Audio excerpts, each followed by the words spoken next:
rare and balanced view on politics in today's world. Based on facts, born of rationality, common sense, and logic, providing context on today's events, this is American Perspective with Rick Thomas. Hello, everyone, and welcome. Oh, Friday night, or not Friday, Saturday night. We've lost power here at the studio, and more in the last week since I've come back from Texas than throughout the entirety of winter this past year. Oh, knock on wood, baby. Let's hope that power stays connected tonight. All right, let's see what we can do here. What kind of damage we can do here. First, let's go ahead and get things kicked off with Judge Wild. Judge Wild is the man on deck for the Pledge of Allegiance. So if you are of mine, please stand, remove your hats. And if you're wearing one, like me, and place your hand over your heart and join in with Judge Wild as he recites the Pledge of Allegiance. I pledge allegiance to the flag of the United States of America and to the republic for which it stands, one nation, under God, indivisible, with liberty and justice for all. Oh yeah, hurrah! All right. Thank you for that wonderful rendition, Judge. If you would like to hear your rendition of the pledge played here on the program, all you need to do is record yourself performing the pledge in your style, and then take that file, whether it's an audio file, video file, whatever kind of file, attach it to an email, and send it to me. Send it to fans, F-A-N-S, at AmericanPerspective.online.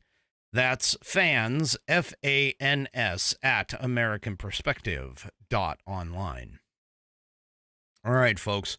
Oh, programming note. I currently do not have a Pet of the Week for Wednesday.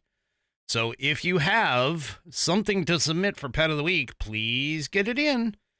Get it in. Send it off to fans, F-A-N-S, at AmericanPerspective.online. All right. I am wearing their wonderful shirts. They're absolutely wonderful shirts, patriotic shirts put on by theflagshirt.com. Veteran-owned, veteran-run. Theflagshirt.com has fantastic patriotic styles for everyone, men, women, and the kids, as well as all kinds of red, white, and blue accessories to go along with their wonderful outfits and shirts and things. They've got all kinds of stuff available. You should go and check them out, theflagshirt.com. Take a look at all of their patriotic styles. Right now, they have highlighted their Made in the USA best sellers. So you can go and check those out. And if you order $75 or more on their product, you can get free shipping. But I know not everybody can order $75 or more, or even wants to order $75 or more on theflagshirt.com. So I'm going to help you out. And what I'm going to do for you is if you go to flagshirt.americanperspective.online, that's flagshirt.americanperspective.online, and you will be presented with a coupon code that you can copy and paste into the promo code box at checkout at theflagshirt.com and get $5 off your order. Go to flagshirt.americanperspective.online and be presented with a coupon code that you can copy and paste into the promo code box at checkout at theflagshirt.com. And you will get $5 off your order. Go to theflagshirt.com and get yourself patriotized. Well, apparently the inmates took over the asylum. on Saturday, and according to 3 Chevy, they did a better job at the ad than I did for theflagshirt.com. Anyway. All right, well, hopefully I won't leave you that way. You know, oh, my wonderful Whiskey Warriors take over and do things. Maybe I should just, like, you guys do it. You guys do the whole show. There you go. How about that? I'll just stand here and look, well, not pretty, but anyway. Cool. If you haven't already, head on over to rumble.com, get yourself an account. It is free, and once you are signed up and signed in, you can start chatting with the rest of the wonderful Whiskey Warrior P1s. Many of them, massive numbers of them, are longtime P1 back in the Whiskey Musings days with the Whiskey Warriors. You got to go and check them out. They usually have a lot of fun with all of it. So anyway, oh, goodness gracious sakes alive. All right, let's... All right, well, let's start off with, of course, what appears to... I mean, depending upon how you want to take this, okay, is you can either take this as a good thing or a bad thing, depending upon what your viewpoint of Pope Francis was. But Pope Francis has died at 88. The Vatican announced early this morning. He apparently missed dying on Easter, and died Monday morning over there. Obviously they're a day ahead of us here in the Americas. So he has been suffering from poor health in recent years, but right before he passed, he did meet with J.D. Vance. So I don't know what was discussed. I know JT said that he did not look all that spry and spunky. Pope Francis wasn't exactly, he was more of a progressive pope. And as of right now, there's about 5 or 6 different candidates that could get, elected to the popeship. Now, while I was raised in the Catholic Church, I am not 100% Catholic. I never finished confirmation, so I'm not really 100% sure how the choices are made. But whoever ends up in the position to take over from Pope Francis is it's going to determine what the next evolution of the Catholic Church looks like. There's a lot of folks that are looking, hopefully, toward a more conservative pope than what Pope Francis was. There's a couple people in particular who took stances against Pope Francis and his positions on several items, and so they are in the running as well. We'll just kind of have to see what happens after that. But until the Pope is interred, the President of the United States, President Donald Trump, has ordered flags to be at half staff until he is interred. So hopefully if you have a flag up, I know I do, but if you have a flag up on a pole that can do this, make sure that you place it at half staff until otherwise instructed at the moment. So, whether you liked him, agreed with him, didn't agree with him, it's still out of respect for his position in terms of being the Pope, then you should, potentially lower your flag to half staff and just, there it is. So anyway. Oh, okay. So, Nana of JJS, she is chock full of all kinds of facts, factoids, information. She's usually my math whiz. But Nana says 130-ish cardinals get to vote for the new pope. It takes 92 votes, roughly 2/3 of the number of cardinals, to get a confirmation. So that's kind of interesting. That's kind of interesting. 2/3. Anyway. Well, it's going to be the end of an era. I know there were a lot of critics of Pope Francis, and there's a lot of critics of one or two of the candidates as well.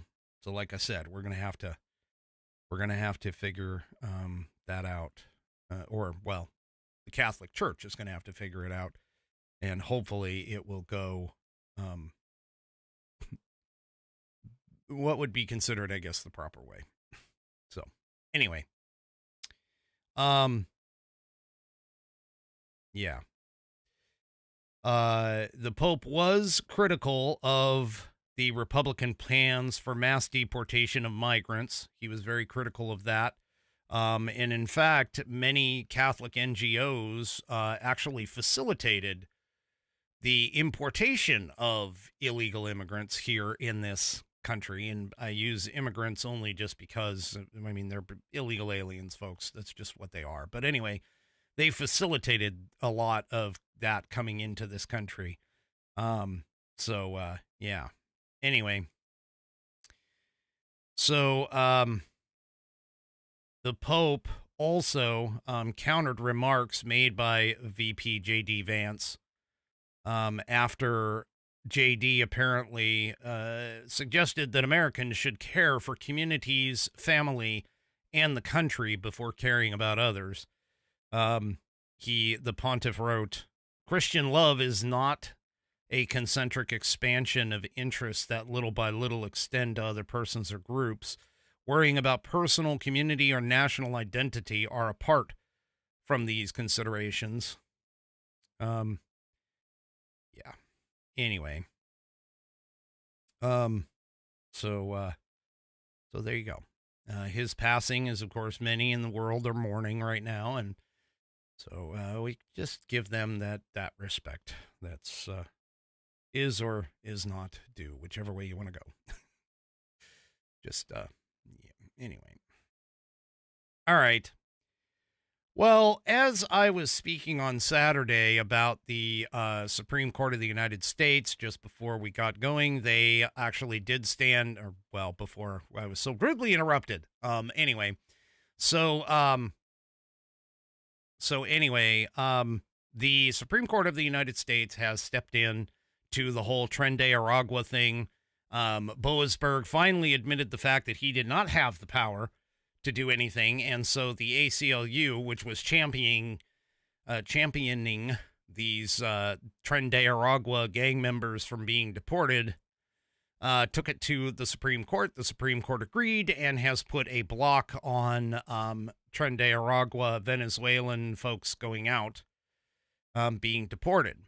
And, of course, in an earlier opinion, the Supreme Court also told the Trump administration that they have to make sure that these people are afforded due process. Now, I'm trying to figure out what due process, especially in particular with the Garcia fellow, what other due process these folks need to be afforded. But anyway, after the ACLU filed that brief and the Supreme Court agreed with them and basically said, hey,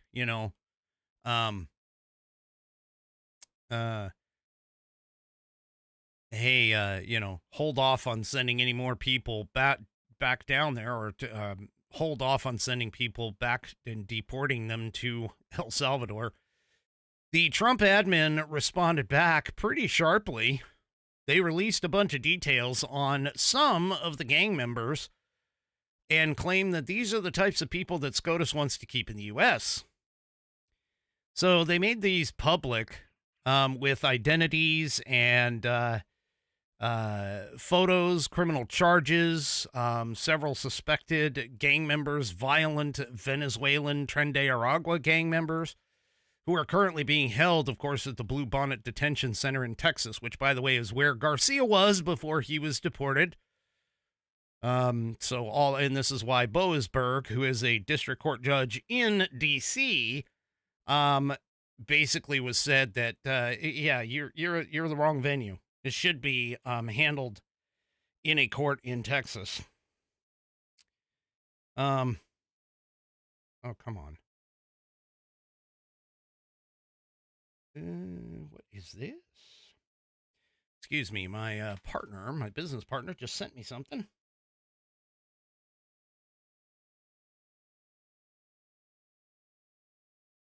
Oh, well, I'm gonna have to cover that at another time. Okay, so basically, what's going on here is they put together a grouping. They quickly responded, meaning the Trump attorneys quickly responded, filing an opposition to their request. The lawyers emphasized that the detainees were given prior notice and time to file habeas corpus petitions before removal proceedings began. Keep in mind, habeas corpus is the only way, according to the Supreme Court, that these potential illegal aliens can file to prevent themselves from being deported. And that came out in the recent SCOTUS decision, Boasberg's decision, where they overturned his TRO. So anyway, they also, the Trump administration also urged the justices to limit any stay of deportations to only those individuals who had filed actual legal challenges. Okay. And the Supreme Court, of course, had previously ruled that the president can carry out deportations under the Alien Enemies Act, provided that those targeted are given due process to contest their removal. Now, again, I mean, outside of immigration hearings, which many of these people have already had, why are they, what other due process are they supposed to be given? I mean, I'm still lost. But anyway, a senior administration official told Fox News following the ruling that there are some of the Tren de Aragua gang members detained in Texas that they are trying to deport. The Department of State designated Tren de Aragua as a foreign terrorist organization on February 20th, along with MS-13. Don't forget that. The gang is known to have thousands of members, meaning Tren de Aragua, and the White House maintains that many of them have unlawfully entered the U.S., engaging in what is described as hostile actions against the United States. So here's just a couple of, I'm just going to read a few of these, of the individuals that were released, that their images and everything else were released on Saturday by the administration.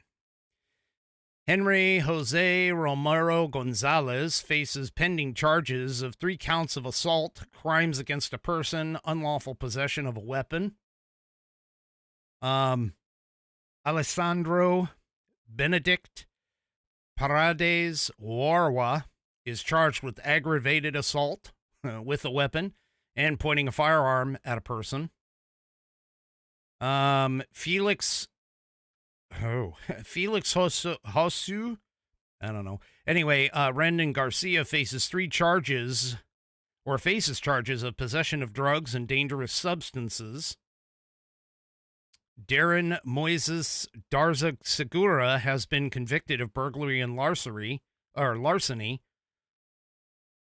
Howard Ennis Omana is facing charges of aggravated assault with a weapon. Yeah. So these are not nice people. They're not people who are trying to stay here just because of whatever reason. So, yeah. Anyway, the administration has, regardless of the temporarily blocking the removal, the administration has signaled that its intent is to continue pursuing legal actions or legal options to proceed with the deportations. So, yeah. And the Trump officials, argue that allowing members of a designated terrorist organization to remain in the U.S. poses an unacceptable threat to public safety. Yes. So that's going to be kind of, again, it's going to be kind of interesting with all of that. Well, obviously, over the weekend, several people trotted out themselves to the Sunday shows, to the weekend shows. And anyway, one top Republican, which Majority Whip Tom Emmer, takes on CNN's Dana Bash. And Dana made a comment, or started to make the comment, that and was asking the question about starting with the core issue. Now, this one in particular is about Kilmar Garcia. And she said, I want to start with what the core issue is here. And that is the fact that the administration detained and deported Garcia without any due process, violated a judge's deportation protection order, and refused to provide evidence in court to back up its allegations. She asks, does that concern you? Well, not exactly sure that she was prepared for his response. Let's go ahead and take a look at his response. Actually, if you look at this, it's very interesting when people talk about the fact that this illegal alien, who is not a resident of the U.S., he is a citizen of El Salvador, actually did have due process in an asylum hearing where his request for asylum was rejected. The Trump administration, as part of the promise that they made during the campaign, President Trump made it very clear. I'm going to get rid of the gang members, the murderers, the rapists, the terrorists, and this is part of that process in keeping that campaign promise. And I think they're doing a good job at it. So, as he pointed out, which he actually even glossed over the second hearing. So, in terms of Abrego Garcia, in particular, I mean, he had his day in court, and he had his day in court at the next level, which was the Board of Appeals. He's had both. And both times, he was found to be a suspected member of MS-13, that he was, denied his deportation order. But again, one little bit of information that the Democrats seem to keep forgetting on this is that the only deportation order was that he was not supposed to go to El Salvador. He could have been deported anywhere else, which, I mean, to be fair, I'm not exactly sure why the government decided to send him back to El Salvador, other than the fact that he's a citizen there. But the thing about it is that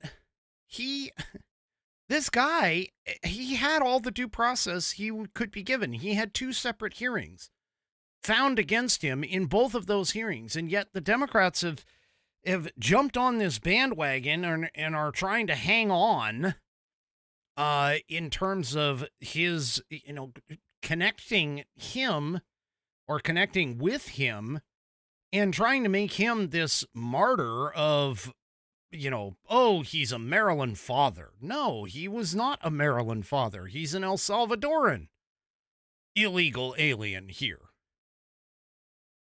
And these guys are, I mean, I don't know. I don't understand where the Democrats keep jumping on this bandwagon, that it's like, guys, you're fighting a losing proposition here.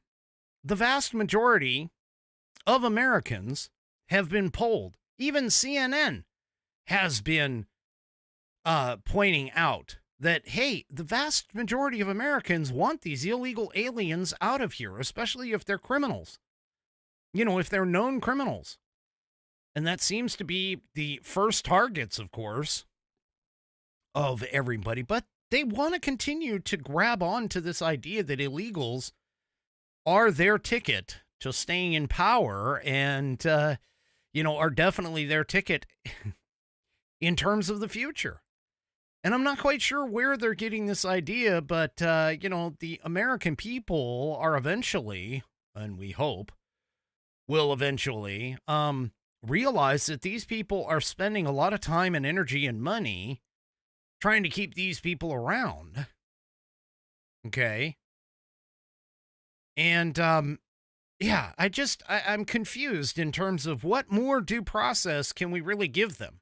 I mean, especially, again, pointing at directly at Abrego Garcia, because he seems to be their poster child for this entire situation. The due process is literally the fact that they got their day in court to argue their case. That's the due process.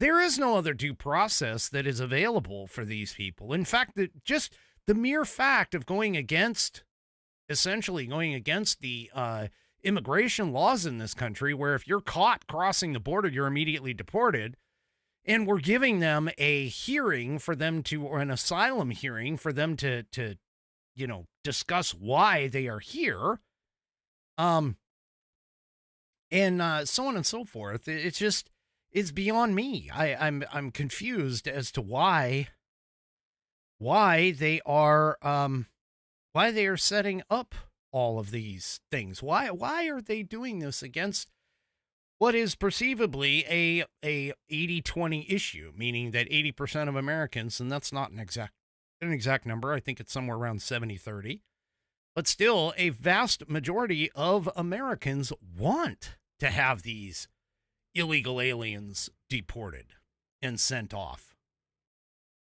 So, Bash, of course, replies back. They don't have that as a part of the clip, but Bash reportedly replies back and says, well, there's no evidence that was provided because there was no hearing in which to do so that he is either a murderer or a criminal or a gang member. Really? Really, Dana? You're just totally ignoring the information that was passed out by the Trump administration, in particular, where he was suspected of trafficking by the Tennessee State Patrol, and that he had been wrapped up or caught up in a known gang hangout with what is reported as gang colors, has gang tattoos on his fingers. Again, I don't understand where these people are sitting here saying, oh, he's never had his day in court. He's never had a hearing. He had two, where a confidential informant came up and said, yeah, that's so-and-so, and he has a rank of such and such in the MS-13 gang. They identified him. They identified him by his gang name. They identified him by his gang rank. I mean, they had less. They had less of a they had less of information on many of the grandmas that they arrested and kept in the D.C. prison or jail system for January 6th than what they have on this guy. And he is essentially had been allowed to be free out on bail and everything else. It's just, yeah. So Emmer responded back and said, actually, I think he was afforded that due process. In this case, an illegal alien was transported back to El Salvador. The administration initially thought it was a mistake, subsequently says that it's not a mistake. The courts, interestingly, have suggested that we need to understand what facilitate means in the order, so they have deferred back to the lower court. He says, Dana, to tell the administration facilitate means this. And what's going on in El Salvador now is you have a citizen of El Salvador that is within the country of El Salvador. He calls this out, which is exactly what I've been saying. And Emmer continued his response and basically says that it really isn't the U.S.'s ability to go in and remove somebody. It'll be up to the president of El Salvador. So, yeah, there you go. I mean, again, I don't know why this guy in particular, why this fella is being argued over, because he is not anywhere close to the poster child of a father that they are being asked to bring back, again, he's an El Salvador citizen who is in El Salvador. I'm confused as to what other facts do you really need in terms of all of this. So, anyway. All right. Well, let me go ahead and take a quick break. And let me tell you about 1775 coffee. Weak coffee is for the weak, and at Rumble, weak has never been a part of the mission. No fillers, no fraud, and no settling for mediocrity. Just like 1775 coffee. It's single origin, small farm, hand-picked, specialty-grade coffee that stands for quality, free speech, and calling out BS when it matters. Forget stale, mass-produced beans roasted just enough to hide the flaws. Dark roast that hits like a Trump tariff. Medium roast keeps it bold without the bitterness, and the Vitality Mushroom Blend is real energy and lasting focus with no synthetic garbage. For K-Cup pods, whole beans, or fresh ground coffee, go to 1775coffee, that's all one word, .com. Use promo code STUDIO for 15% off. Once again, go to 1775coffee, COFFEE.com. Use promo code STUDIO and get 15% off your order of K-Cup pods, whole beans, or fresh ground coffee. Go to 1775coffee, all one word, .com. Use promo code STUDIO for 15% off and start your morning with coffee that stands for something. And by the way, every dollar spent enters you to win with an opportunity to win a Cybertruck and $30,000 in cash. Go to 1775coffee.com, use promo code STUDIO, and get 15% off your order, and every dollar spent there enters you to win a Cybertruck and $30,000 cash. Well, of course, we know that Scott Jennings is going to have some something to say about this, and I love it when this guy comes on because, I mean, all he ever does is he just speaks the truth. That's literally all that he does. Well, let's take a listen to what he said in regards to the sipping of margaritas by Van Hollen. Yeah, listening to Van Hollen explain all this, like if you're explaining how you came to be sipping margaritas with an MS-13 gangbanger who's lived illegally in the United States for 14 years before he was finally deported, you're losing, okay? You're losing. You're losing optically, you're losing politically, and I assume that people of Maryland are wondering, why doesn't this guy ever work as hard for us as he does for this guy who's down in El Salvador, which, by the way, is where he's from in the first place? Look, you know, macro view for me, the American people elected Donald Trump to deport illegal aliens. They especially elected him to deport people who are affiliated with very violent transnational gangs that we now characterize as terrorist organizations. I think he's doing his job, and I think the American people are behind him, and I think the Democrats like Van Hollen look ridiculous standing up for him more than they stand up for the people of the United States of America who are actually citizens of this country. Oh, you gotta love Scott Jennings, the only voice of reason on CNN. Yeah, I just, again, I'm failing to see whether this is a winning proposition for the Democrats. I'm failing to see where this is really going to do anything for them. Because to be honest with you, again, the guy got his day in court, not once, but twice. Okay. He's been returned to El Salvador, his home country. They just, I don't know. Anyway. So Jennings also has had a couple other good zingers there. So, with regards to all of this, I'm not going to play them, but you can go and check it out in the town hall sheet. I just love the way when this guy gets involved. He's, like I said, the one voice of reason on a very messed up network with CNN. I also forgot too. Don't forget about Brago Garcia. He's been accused twice of abusing his wife. So, yeah. Anyway, I just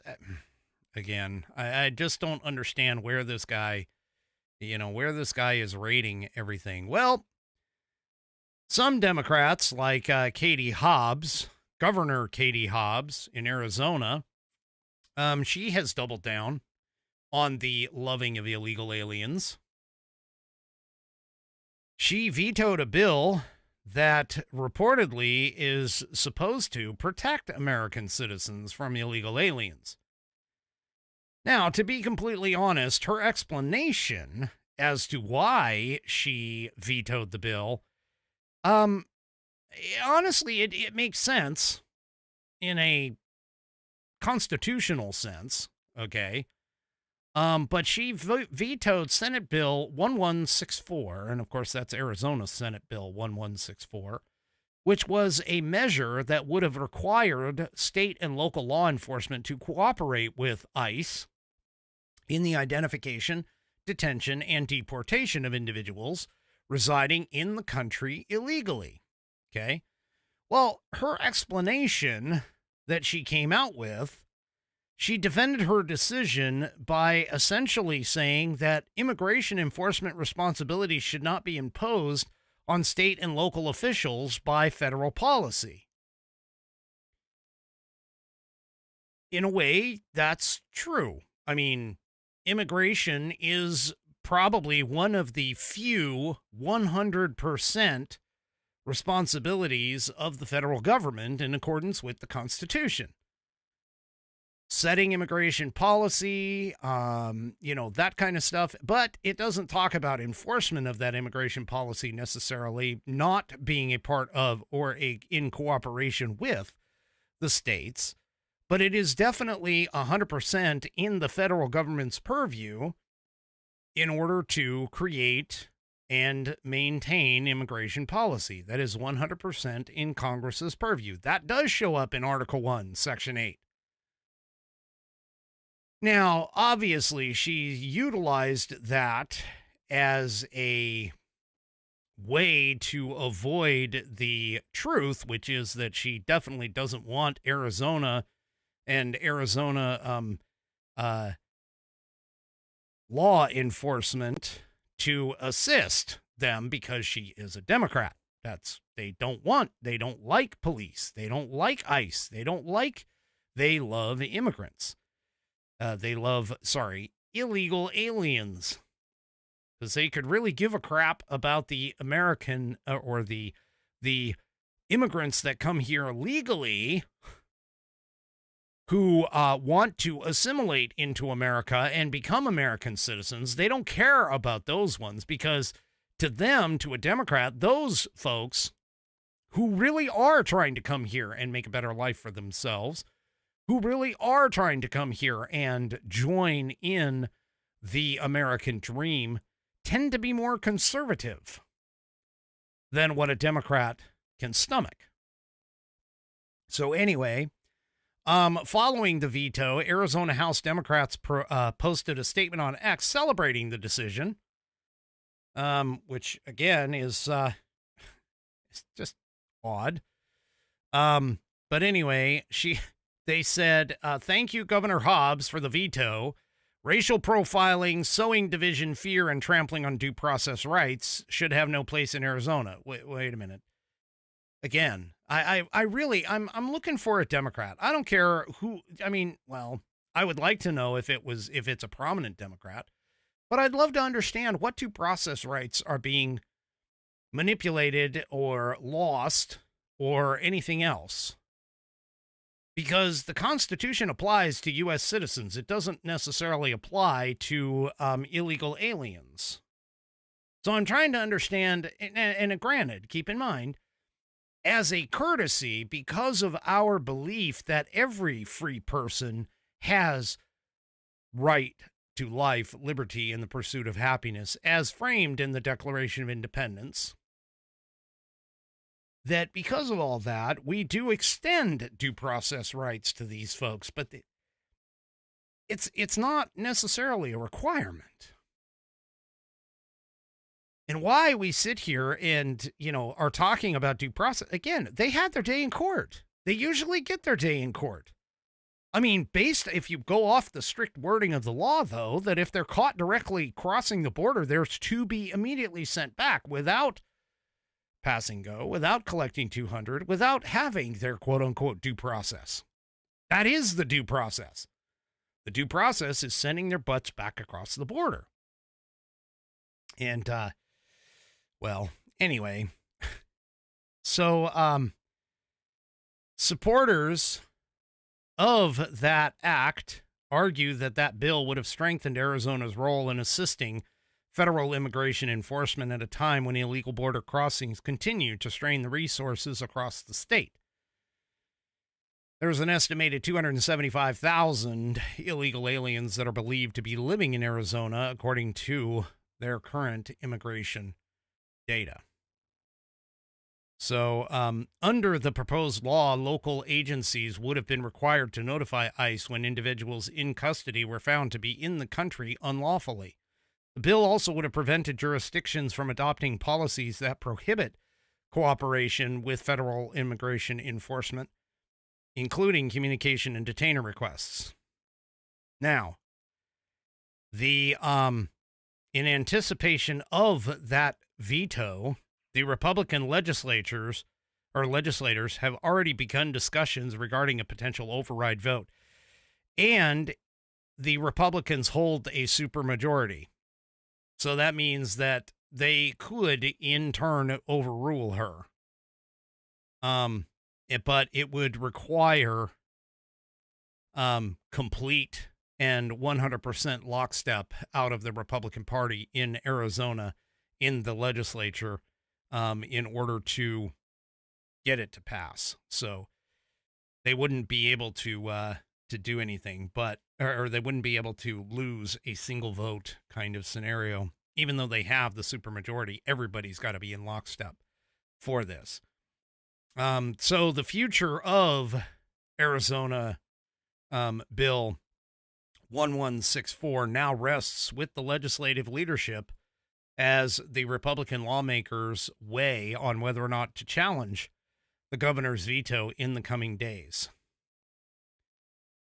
And according to the article that I'm reading here in LifeSet, there is no official date has yet been set for a possible override vote. Well, we've seen some Democrats who have talked about how they would house illegals in their homes and so on and so forth. There's a New Mexico judge, there's a Democrat judge, who actually was housing an illegal. And ICE arrested the alleged Tren de Aragua gang member in his home.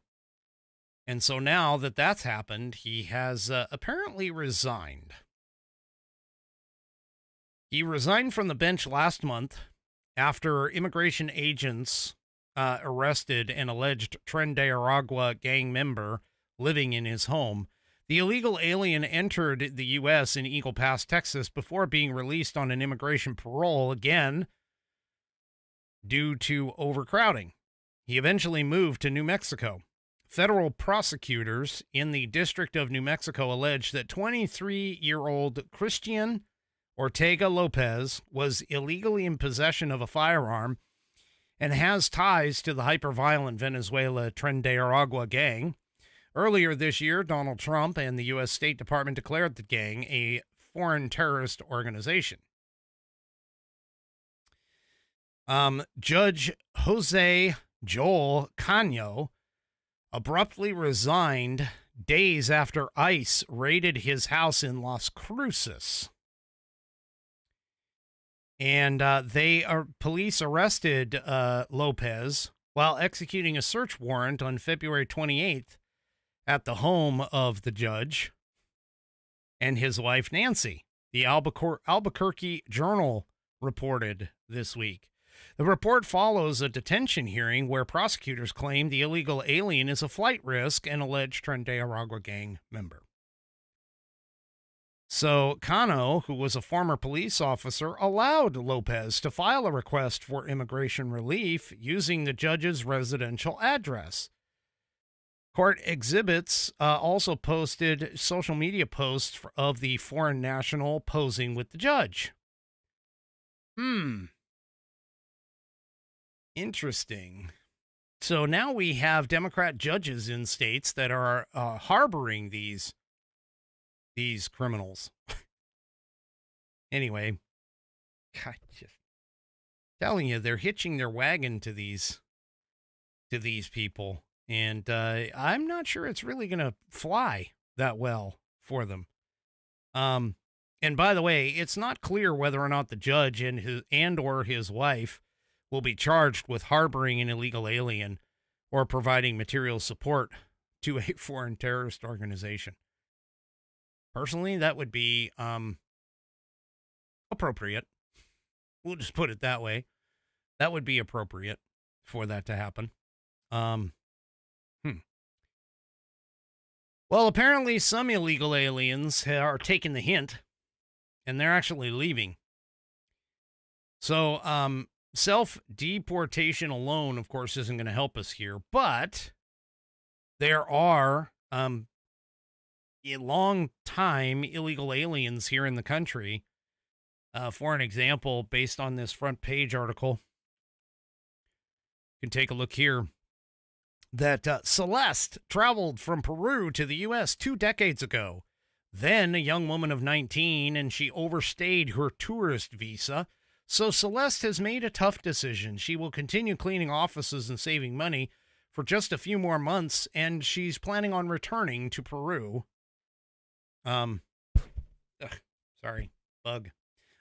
Returning to Peru by the year's end. Another, Maria, as an undocumented immigrant from Mexico, said that after 30 years in the Coachella Valley, she too plans to return to her home country and try to forge a new life in the western state of Mojacasin. I don't even know if I pronounced that correctly, but anyway. Luis Gallegos, who is an executive director of TODEC, T-O-D-E-C, Legal Center in the Inland Empire, said that her staff members talk daily with folks who are considering leaving. What comes up a lot in sessions is, I'd rather leave with something than leave with nothing. So many of these people who are here, by the way, again, the thing about these illegal aliens that come here, they're not coming here because they want to assimilate into America. They are not coming here because they want to be a part of the melting pot that is America. They're coming here to work and then take that money and send it back to Mexico. They don't want to leave Mexico, for an example, or some of their other countries. They're just here to essentially take in what could be considered the spoils of America and not have anything to do with assimilating here. They have no interest in it. And that's not the point of immigration. That's not the point. The immigration idea is to bring you here to the melting pot that is America and for you to become an American citizen eventually, to assimilate into our country. That's the whole point of immigration. But yet these people are not really interested in being here for that. So here's another example. Elena, who is an unauthorized Mexican immigrant who has lived in the Inland Empire for nearly 2 decades, said she and her husband are among those who have decided to self-deport. They will move back to their homeland in the southern state of Chiapas by Christmas. In Chiapas, they have nearly 5 acres of land where they hope to build a ranch, raise animals, and grow crops. She said from the kitchen of her tidy home that many people have said that maybe I will feel more free there because here you feel chained up. You want to do many things, but you can't. Yeah, Over in New York City, a Colombian mother of a ninth grader had planned to move her family out of their Brooklyn migrant shelter at the end of the school year. That was before she got a menacing email from Customs and Border Patrol last week telling her she had 7 days to leave the country. She said in Spanish, "A fear enters you. I'm leaving once and for all with my family before it gets any uglier here." You know, it wouldn't be ugly if it weren't for the fact that you came here illegally. Anyway. Also, too, keep in mind, a lot of this is going to reside and ride on whether or not these people are actually going to start self-deporting. A lot of this is going to reside and ride on the decision by SCOTUS with regards to birthright citizenship. Because even they are talking about this, because they are saying, as for an example, this woman who goes by S and her husband are both immigrants without legal status in the U.S., which is why she was asking NPR, by the way, to withhold her name. According to them, their 2 children are U.S. citizens. They haven't reached a decision yet, but they said that they started hearing about other Latino parents in their community getting children their U.S. passports, so in case they leave, the kids can later return. A woman named Melina happened to walk by during this interview, who was also without legal status in the U.S. She asked that her last name be withheld. She was a Mexican woman, or she is a Mexican woman, I should say. And she mentioned that she'd gotten her children their passports and is hoping to leave soon. So, yeah. So, there you go. And, of course, a lot of this is going to reside, again, on that decision by the Supreme Court, where they're hearing the oral arguments on May 15th with regards to ending birthright citizenship. Mark Levin did a good segment on his podcast on Friday with regards to it.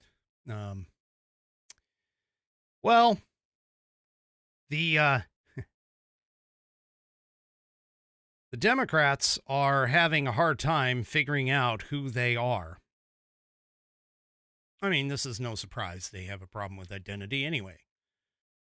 But the Democrats are even further embroiled in a fight. And I never thought I'd see this necessarily, but James Carville and David Hogg are apparently going after each other.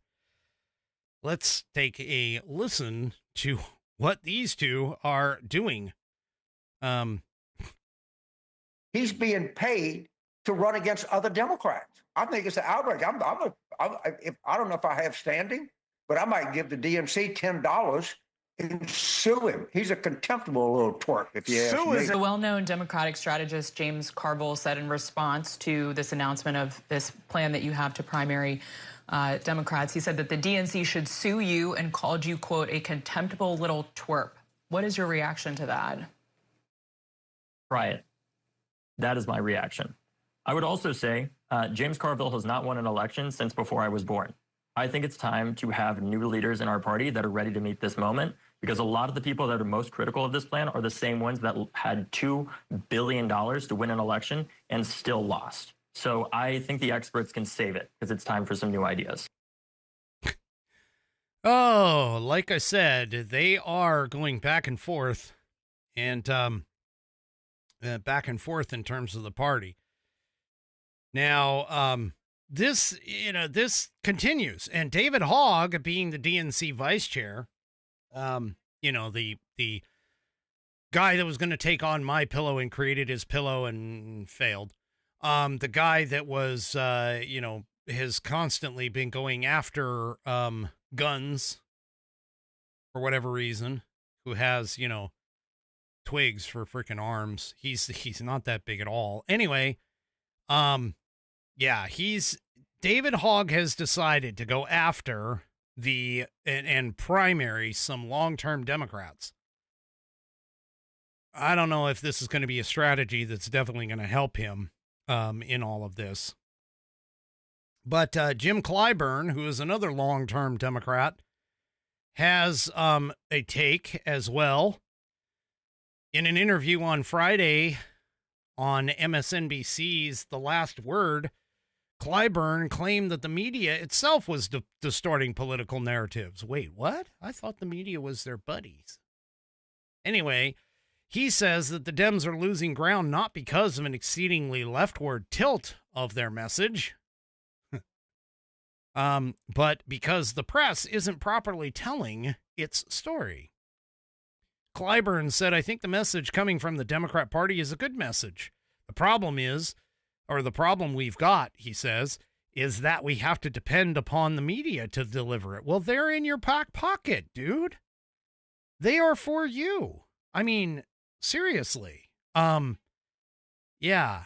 So he thinks that the media delivers the message for the Democrat Party, and he's mad because he doesn't think that they're carrying out their job, meaning the media, very much. Well, that's kind of interesting. I thought that the media was supposed to be unbiased and in the middle. Anyway. So even the host, Ali Velshi, wasn't buying that, saying that there were valid criticisms out there about the fact that there is not a cohesive message coming from the Democrat Party. And the reason why there isn't a cohesive message is because of what you just saw between James Clyburn, between, what's that one guy? I can't remember his name now. But those folks and the internal fighting that's going on within the Democrat Party. That's what they're having. That's the problem. Clyburn continued to whine and said, if we have the Washington Post, for instance, caving to this wannabe dictator, I'm sure he was referring to Donald Trump, and we've got other media entities that seem rather to push a narrative that will bring eyes to their newspapers or to their television sets and not really give a fair hearing or reporting on what we're doing. Oh, no, we got plenty. Believe me, Jim, we got plenty for all of it. Yes, Carville. Thank you, Ms. T. Carville.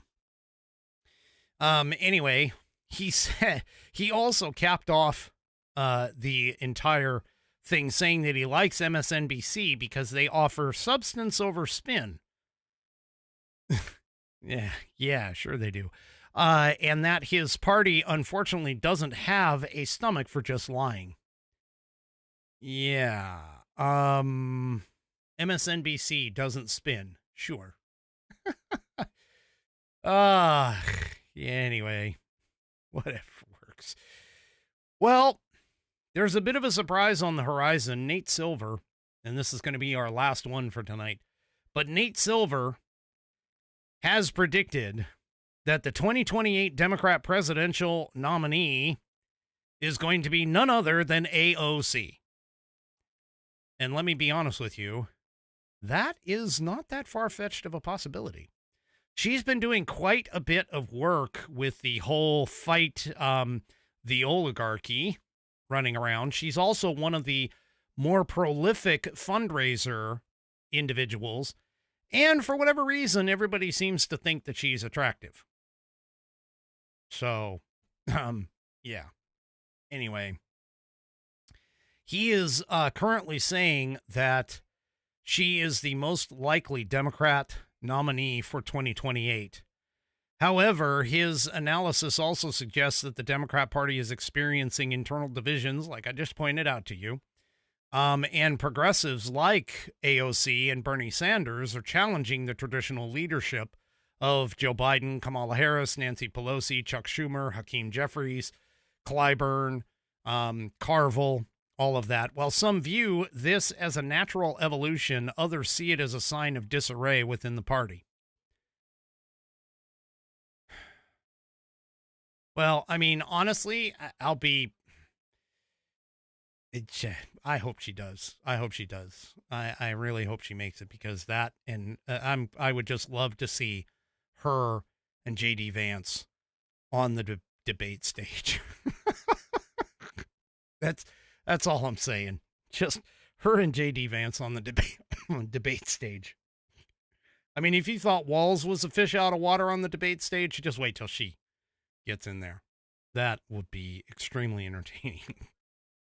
All right, folks, that's it for me for this evening. Do me a favor, if you haven't already, head on over to rumble.com. Get yourself an account. It is free. And once you are signed up and signed in, make sure that you find and follow the American Perspective channel by hitting that green follow button to get notified every time I go live. Also, too, don't forget to hit those thumbs up and like buttons across all of my outlets, whether it's YouTube, X, Facebook, and, of course, the aforementioned Rumble. We will see you tomorrow night, 5 p.m. Pacific, 8 p.m. Eastern Time, right here on American Perspective. Have a great rest of your evening, and good night, everybody.